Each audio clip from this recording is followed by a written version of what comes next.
तो हमें राग द्वेष कसाय करने की इतनी खतरनाक जन्मों जन्मों की आदत है कि अपन देखना, तुम आधा घंटा भी निर्णय करो कि हम वीतराग भाव से रहेंगे, ना किसी से राग करेंगे ना द्वेष करेंगे, जो है देखेंगे जानेंगे, भाई खाओ भी उसमें कोई बात नहीं, भोजन है खा लो, लेकिन राग द्वेष नहीं करेंगे। आधा घंटा यही सही। देखना ऐसे आत्मा के प्रदेश तड़पड़ाएंगे जैसे पता नहीं क्या हो रहा हो। ये लोगों को एकांत अच्छा नहीं लगता, उसका सबसे बड़ा कारण है कि राग द्वेष करे बिना रहते नहीं, और एकांत में राग द्वेष करें तो करें किससे। अब सोनगढ़ कितनी पवित्र जगह है, सोनागर कितनी पवित्र जगह है, सब बढ़िया से बढ़िया जगह है, लेकिन तुम जाके देखो लोग वहाँ भी राग द्वेष कर रहे हैं, वहाँ भी ग्रुप चल रहे हैं, वहाँ भी संगठन चल रहे हैं, वहाँ 6 के अलग, 8 के अलग, 10 के अलग, 15 के अलग, समझ में खाने पीने में। जबकि देखो अब वो जैसे वहाँ पे भोजनालय चलता है तुम्हारा सोनगढ़ में, भाई फ्री है, सब कुछ लेना नहीं, वहाँ पे भी आदमी दिमाग लगाया, जो बनाता कौन है यार, ये जैन तो नहीं है, अरे तुम निकलो वहाँ से। खाता भी जाएगा, परेशान भी होता जाएगा, समझ में आया। लगे राग द्वेष करने, लगे लगे लगे लगे कुछ के हाँ। देखो अब्बास जैन जी को भाई पता है, हम तो अभी निर्वृत्ति से रहे नहीं, चले जाते कभी कभी। बोलो वहाँ पे, अरे भाई राग द्वेष करे बिना रहता नहीं, क्योंकि जन्मों जन्मों की आदत है। तो मैं लगता हम तीर्थ क्षेत्रों पर चले जाएंगे, हम सोनागर चले जाएंगे, सोनगढ़ चले जाएंगे। हमारी धर्मपत्नी को बहुत लगता है कि सारे राग द्वेष दिल्ली में हो रहे हैं, ऐसा नहीं है। जिस जीव को कसाय जब तक है उसे तुम स्वर्ग में छोड़े आओ तो, और सिद्ध भगवान के पास छोड़े आओ तो, वो तो कसाय करेगा। वहाँ बैठे बैठे पता है, जैसे किसी को अभी सिद्धालय में पहुँचा दोगे, ये बैठे सबरे सिद्ध भगवान, अरे यार इनमें से आदिनाथ कौन से, अच्छा जे ही होंगे, जे बड़े से दिख रहे, सबसे बड़े आदिनाथ ही थे, जे ही होंगे। मानता नहीं वो राग द्वेष करे बिना। लोग मंदिर में आते, प्रतिमाओं में राग दे, छोटी प्रतिमा, बड़ी प्रतिमा, आदिनाथ की, महावीर, सब क्या है भाई। भगवान में महावीर को देखने आए हो, आदिनाथ को देखने आए कि वीतरागता को देखने आए। ये हमने पता है भेद क्यों कर रखे, क्योंकि हम राग द्वेष करे बिना रह नहीं पाते। इसलिए जे महावीर की प्रतिमा, जे आदिनाथ की, जे शांतिनाथ की, जे कुंतनाथ की, ये अपन जी अर्घ वर्ग देते नहीं अलग अलग, ये सब मन को बहलाने के लिए, ताकि मन सा लगा रहे। काय के आदिनाथ और काय के महावीर, ये नाम का काम ही खत्म हो गया। कुछ कह रहे, क्या कह रहे थे, ये सब खत्म हो गए, लेकिन हमें आदत है राग। अरे कल कौन सी पूजा कही थी, हटाओ आज दूसरी करो, ये सब क्या है, ये तुम्हारे अंदर राग भरा पड़ा है। ये जो तुम्हारे राग की पूर्ति में जैसे व्यंजनों के वैरायटी बढ़ती गई ना, ऐसे पूजा की वैरायटी बढ़ती गई। और बड़े पंडित साहब ने तो कमाल ही कर दिया, उनने कहा तुझे तो कौन सी करनी, तू तो ये बता, वो ही लिख दे रहे। अब कल एक पूजा पढ़ रहे थे लोग, कल परसों अनंत तीर्थंकर पूजन, मैंने कहा गजब हो गया साहब, ये भी एक पूजन है। समझ में आया कि नहीं आया। फिर शांतिनाथ, कुंतनाथ, रैनाथ की जोड़ी से पूजन, सिंगल पूजन, समझ में आया कि नहीं आया। किस किस नाम की पूजन नहीं है, दीपावली पूजन, फलानी पूजन, ये पूजन, वो पूजन, सबरे है कि नहीं, रक्षाबंधन पूजन, और जो भी तुम्हारे क्या है ये सब, ये कोई वीतरागता के लक्षण नहीं है, ये सब हमारे राग का ही विस्तार है। छोटे भगवान, मंझले भगवान, संजले भगवान हैं, बड़े भगवान, बीच के भगवान, ये सब क्या है।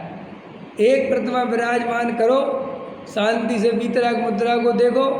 अपन ऐसे है कि भगवान की मुद्रा बाद में देखते, चिन्ह पहले देखते, जैसे चिन्ह की भक्ति करनी हो।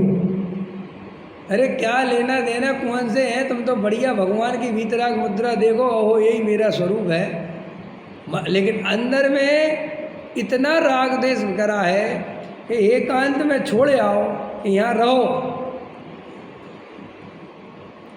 ब्रह्मचारी लोगों से मिलता हूँ मैं, वो ब्रह्मचारी आश्रम वगैरह में रहते हैं, उनके पास तुम बैठ के देखो, अरे बाप रे, और तो जैसी बातें करते हैं।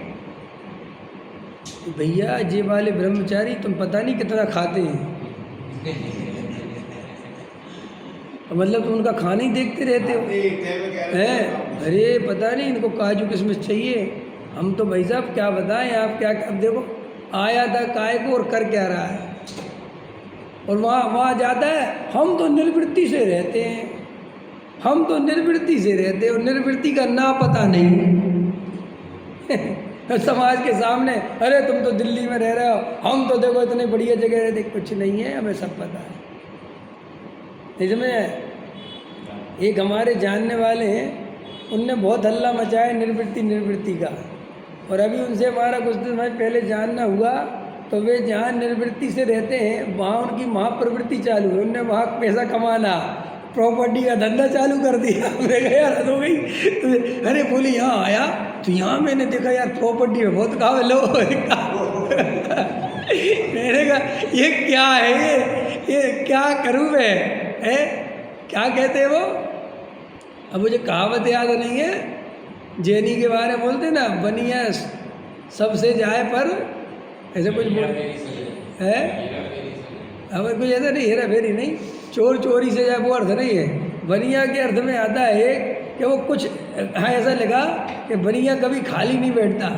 अगर उसकी दुकान में ग्राहक नहीं होगा तो वो उठाधरी करेगा, बांट जमा कुछ करेगा, वो शांति से ऐसा नहीं बैठ सकता कि चलो गिरा नहीं, इतने में जब तक ग्राहक आएगा इतने में तो मैं ये साबुन बढ़िया लगा दूंगा है, आया समझ में कि नहीं। अरे प्रभु राग द्वेष का त्याग कर, कसाय का त्याग कर, और कसाय का त्याग त्रिकाली ध्रुव भगवान आत्मा का सेवन करने से, उसका श्रद्धान करने से, उसका अनुभव करने से त्याग होता है।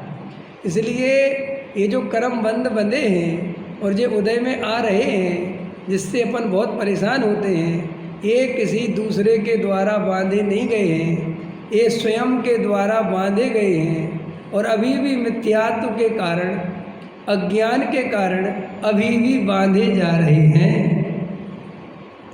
इसलिए रोड चलते आदमी से राग द्वेष कसाय छोड़ो, कम से कम वहाँ से तो त्याग चालू करो जहाँ अपना प्रयोजन ही नहीं है। देखो भाई, आचार्य भगवंतों ने अनर्थ दंड के पाप को बड़ा पाप बताया। तो बोले साहब पाप तो पाप है, नहीं बोले नहीं, अंतर है।